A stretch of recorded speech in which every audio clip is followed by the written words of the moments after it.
Pessoal, beleza? Bem-vindos a mais um vídeo aqui no canal. Dessa vez para a gente falar sobre a Unipar Carbocloro, empresa da indústria química brasileira. Antes de mais nada, só peço para quem está curtindo os vídeos, dar um like aí no vídeo e também se inscrever no canal, que ajuda bastante a gente aí. Então vamos lá. A ideia aqui é mostrar, né, o balanço da Unipar, que é um balanço muito redondo, tá? Um dos melhores balanços de empresas da Bolsa brasileira, mesmo sendo uma empresa bastante cíclica, o que chama bastante atenção, tá? Então, a ideia é que a gente passar um pouquinho um geral aqui do que é a empresa, né? E mostrar como a empresa tem esse balanço redondíssimo, né? Um balanço muito bom e aliado a múltiplos descontados, que é o que chama bastante atenção, o que torna a Unipar uma empresa bastante atrativa para investimentos, né? Então,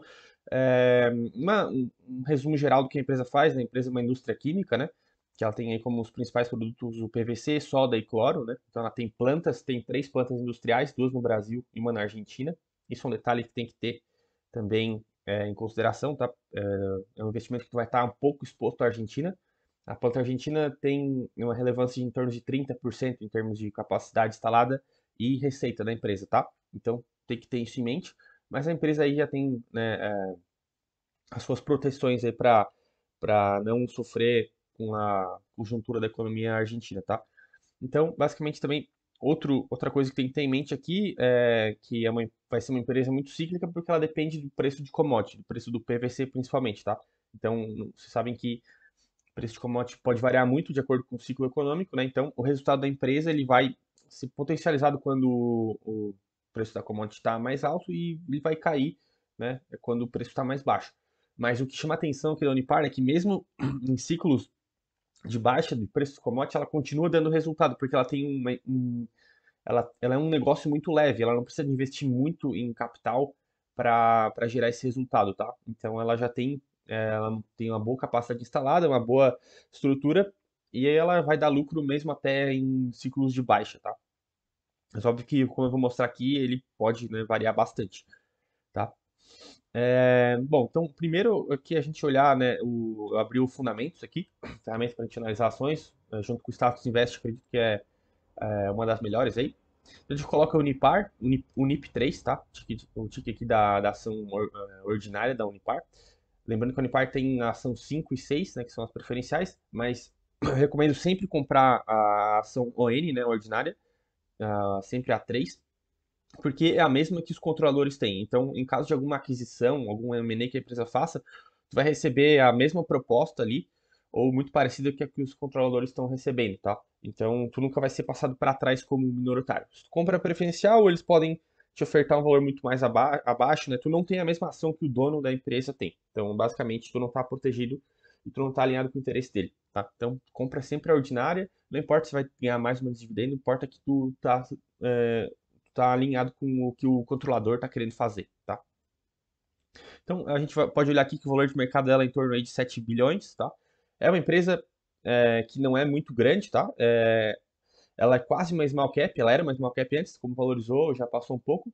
Small cap, o mercado costuma dizer aí que tem o limite até 6 bilhões, né, de capitalização do mercado, então é bem próximo de uma small cap. Isso é bom porque ela tem bastante espaço ainda para valorizar. Ela poderia dobrar o tamanho, por exemplo, aqui tranquilamente, né, e não seria algo muito grande.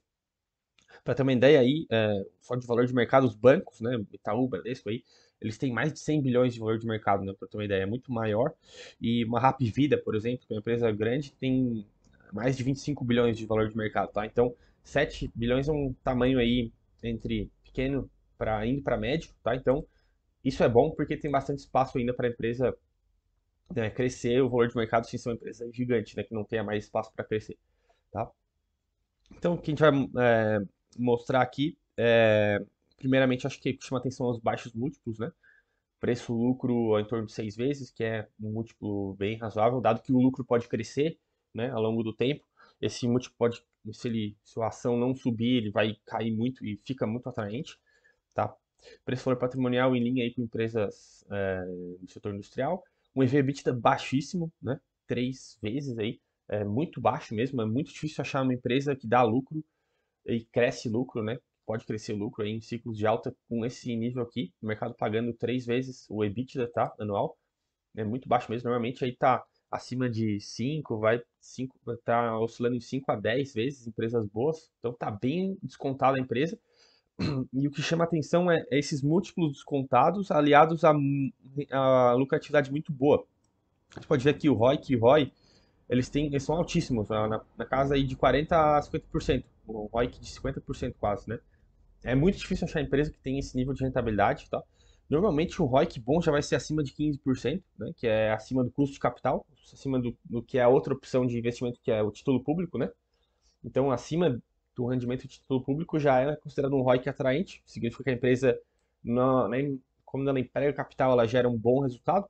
Então, ele está aí quase 3 vezes acima do custo de capital, né? Então, é muito difícil achar empresa nesse nível de rentabilidade aliado a esse nível de desconto em termos de múltiplos, tá? Então, é o melhor dos cenários, né? A gente poderia dizer aí. O que eu queria mostrar aqui também como é o balanço, né? Como é redondo o balanço da Unipar. A gente pode ver aqui que a receita é crescente, né, ao longo dos últimos anos. E como eu mencionei, é uma empresa que está dentro de uma indústria cíclica, né? Então vai ter esses ciclos de alta e baixa, vai ter momentos de baixa aqui no resultado da empresa devido ao preço da commodity. A gente pode ver melhor aqui na parte de margens, né? Quando a margem cresce, basicamente é quando os preços das commodities eles estão mais altos, eles estão mais baixos, né?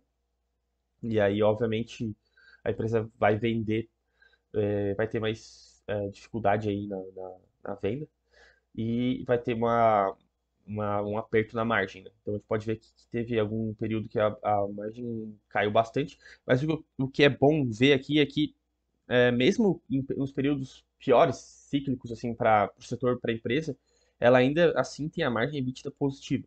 Então, aqui no pior trimestre foi de 10%. Então significa que mesmo quando o setor tá ruim, devido à ciclicalidade do setor, ela ainda dá resultado.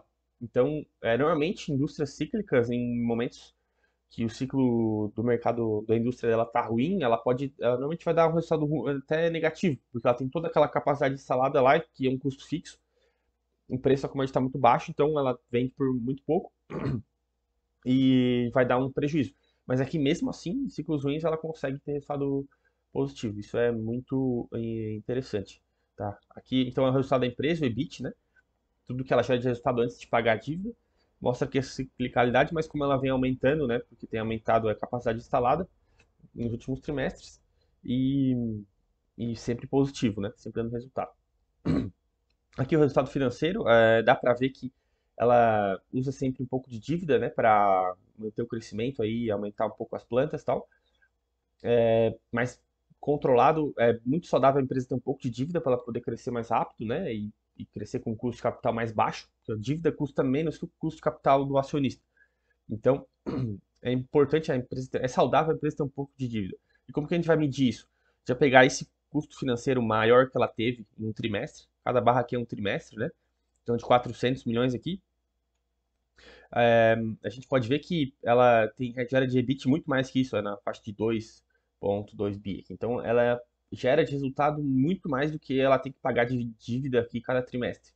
Então, isso vai se transferir em lucro, né? Vai gerar, na verdade, o lucro aqui é o EBITDA menos o resultado financeiro, né? Menos os impostos. E vai gerar em lucro. Então, a gente tem que ver se essa barra aqui tá entrando aqui muito tranquilo no EBIT, tá? Então, pode ver que esse 400 aqui é muito tranquilamente pago pelo EBIT normalmente. Então, ela não tem problema de endividamento, vamos dizer assim.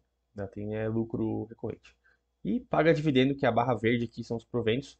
Então, ela já tem um certo nível de madurez, ela não precisa investir muito em aumento de capacidade.